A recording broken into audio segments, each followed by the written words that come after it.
Welcome to এডুটার। নমস্কার দর্শক বন্ধুরা, আশা করি সকলে ভালো আছেন। সংবাদপত্রে প্রকাশিত একটি খবর আপনাদের সামনে তুলে ধরছি। প্রাইমারির সেমেস্টার সিদ্ধান্তে 5-এর পড়াশোনা ঘিরে ধন্দ।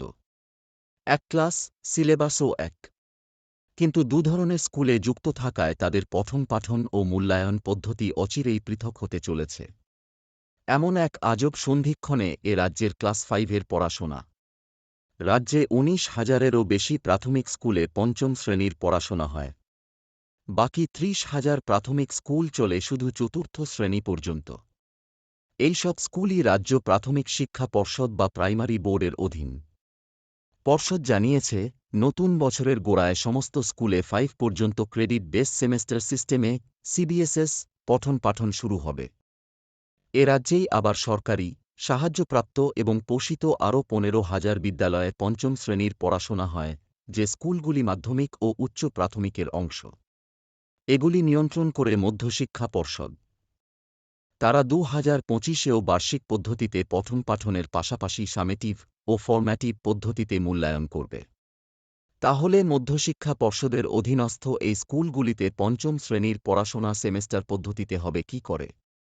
মধ্যশিক্ষা পর্ষদ সূত্রে খবর, তাদের অনুমোদিত যে ১৪,৭৫০টি স্কুল আছে, সেখানে সেমেস্টার সিস্টেম চালুর বিষয়ে কোনো আলোচনা হয়নি।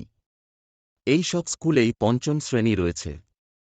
পর্ষদের উপসচিব, শিক্ষা, সোমবার ২০২৫-এর যে একাডেমিক পরিকল্পনা প্রকাশ করেছেন, তাতে ষষ্ঠ থেকে দশম পর্যন্ত ৩টি সামেটিভ পরীক্ষার কথাই বলা আছে।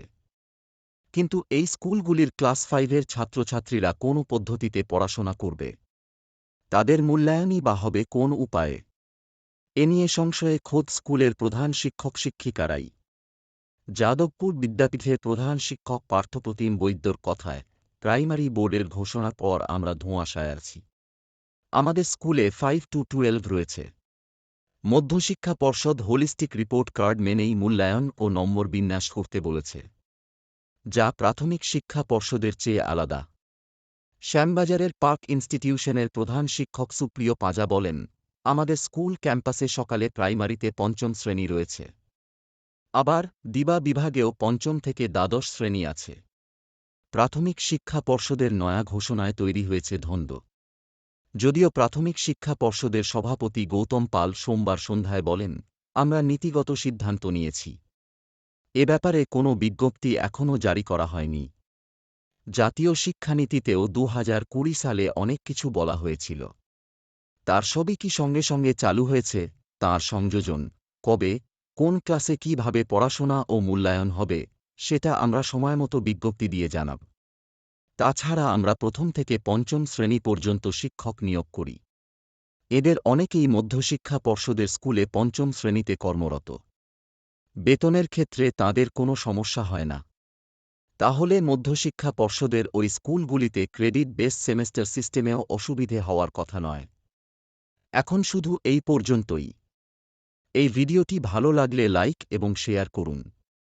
পরবর্তী গুরুত্বপূর্ণ ভিডিও পাওয়ার জন্য চ্যানেলটি অনুগ্রহপূর্বক অবশ্যই সাবস্ক্রাইব করে রাখবেন। আপনাদের মতামত কমেন্টে জানাতে ভুলবেন না। ধন্যবাদ। সকলে ভালো থাকবেন।